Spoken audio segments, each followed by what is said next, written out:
নমস্কার সুপ্রিয় সুধী দর্শকবিন্দু। আজ 24শে জানুয়ারি 2026। চলুন দেখে নেওয়া যাক আজকের আবহাওয়া কেমন থাকছে।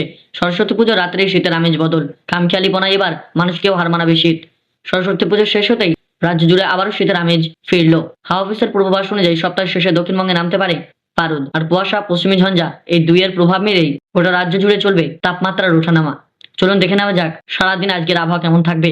আলিপুর আবহাওয়া অফিসের সূত্রে জানা যাচ্ছে, সরস্বতী পুজোর দিনগুলোতে তাপমাত্রা ছিল সর্বনিম্ন। আলিপুর আবহাওয়া দপ্তরের সূত্রে জানা গিয়েছে, সরস্বতী পুজোর দিন কলকাতায় সর্বোচ্চ তাপমাত্রা ছিল 25.8 ডিগ্রি সেলসিয়াস এবং সর্বনিম্ন তাপমাত্রা ছিল 14.5 ডিগ্রি সেলসিয়াস।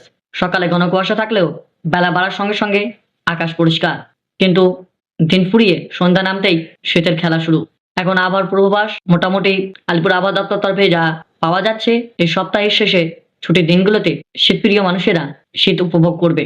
এত তাড়াতাড়ি বিদায় নিচ্ছে না শীত। আগামী 24 ঘন্টার জন্য স্থানীয় আবহাওয়ার পূর্বাভাস, আকাশ প্রধানত পরিষ্কার থাকবে, তবে সকালবেলায় হালকা কুয়াশা থেকে ধোঁয়াশা দেখা যেতে পারে। সর্বোচ্চ এবং সর্বনিম্ন তাপমাত্রা যথাক্রমে প্রায় 25 ডিগ্রি সেলসিয়াস থাকতে পারে এবং সর্বনিম্ন তাপমাত্রা যেতে পারে 14 ডিগ্রি সেলসিয়াস এর আশেপাশে। সর্বোচ্চ তাপমাত্রা রেকর্ড করা হয়েছে 25.6 ডিগ্রি সেলসিয়াস, যা স্বাভাবিকের তুলনায় 0.2 ডিগ্রি কম। আর সর্বনিম্ন তাপমাত্রা থাকতে পারে 14.1 ডিগ্রি সেলসিয়াস, যা স্বাভাবিকের কাছাকাছি। এই সময় সর্বোচ্চ আপেক্ষিক আর্দ্রতা থাকবে প্রায় 98% এবং সর্বনিম্ন আপেক্ষিক আর্দ্রতা থাকবে 42%। এবার চলুন দেখে নেওয়া যাক দক্ষিণবঙ্গের আবহাওয়া কেমন থাকবে আজ সারাদিন। মাঘ মাস পড়তে না পড়তে পৌষের সেই কনকনে ঠান্ডা উত্তরবঙ্গে দক্ষিণবঙ্গ থেকে প্রায় বিদায় নিয়েছে বললেই চলে, তবে সে হালকা শীতের অনুভব বজায় আছে। আবহাওয়া দপ্তরের পূর্বাভাস অনুযায়ী আগামী এক সপ্তাহ দক্ষিণবঙ্গেও জেলাতে সর্বনিম্ন তাপমাত্রা বড়সড় পরিবর্তন সম্ভাবনা নেই। একাধিক পশ্চিমী ঝঞ্ঝার প্রভাবে সামগ্রিকভাবে দক্ষিণবঙ্গে তাপমাত্রা কিছুটা বাড়তে পারে। পশ্চিমী ঝঞ্ঝার প্রভাবে আবহাওয়া বদলাচ্ছে। হাওয়া অফিসের তথ্য অনুযায়ী কুয়াশা ও পশ্চিমী ঝঞ্ঝার কারণে দক্ষিণবঙ্গের তাপমাত্রা ঊর্ধ্বমুখী হচ্ছে। পাকিস্তান ও জম্মু কাশ্মীর অঞ্চলে ওপরে একটি পশ্চিমী ঝঞ্ঝা সক্রিয় রয়েছে। 26 তারিখে আরও একটি পশ্চিমী ঝঞ্ঝা ঢোকার সম্ভাবনা। এর জেরেই শীতের দাপট কিছুটা কমলেও কুয়াশার প্রভাব বজায় থাকবে। দক্ষিণবঙ্গের সব জেলাগুলিতেই হালকা থেকে মাঝারি কুয়াশা দেখা যেতে পারে। সরস্বতী পুজোর দিন তাপমাত্রায় স্বাভাবিক তুলনায় উষ্ণ থাকলেও বেলা বাড়ার সঙ্গে সঙ্গে আর্দ্রজনিত অস্থিতি বাড়বে। চলুন দেখে নেওয়া যাক আজকে উত্তরবঙ্গের আবহাওয়া কেমন থাকছে। আলিপুর আবহাওয়া দপ্তর জানিয়েছে, উত্তরবঙ্গে ঘন কুয়াশার দাপট অব্যাহত থাকবে। দার্জিলিং, জলপাইগুড়ি, কোচবিহার জেলায় হলুদ সতর্কতা জারি করা হয়েছে।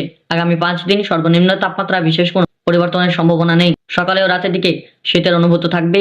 দিনের বেলায় রোদ থাকলেও গরম তেমন অনুভূত হবে না, তবে ধীরে ধীরে উত্তরবঙ্গে শীতের আমেজ কমতে থাকবে। এরই মধ্যে পশ্চিমী ঝঞ্ঝার প্রভাবে উত্তরে হাওয়া কার্যত আটকে রয়েছে, পাশাপাশি বাতাসের সঙ্গে রাজ্যে ঢুকছে জলীয় বাষ্প। ফলে সপ্তাহের শেষ এবং নতুন সপ্তাহের শুরুতেই উভয় সময় তাপমাত্রা বাড়বে। দক্ষিণবঙ্গের দিনগুলো তাপমাত্রা ইতিমধ্যে উল্লেখযোগ্য বাড়ছে।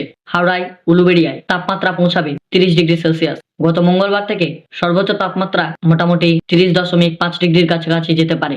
ডায়মন্ড হারবার সহ আরো অন্যান্য জেলায় 29.6 ডিগ্রি সেলসিয়াস সর্বোচ্চ তাপমাত্রা যেতে পারে। আসানসোল, ঝাড়গ্রাম 29.5 ডিগ্রির কাছে যেতে পারে।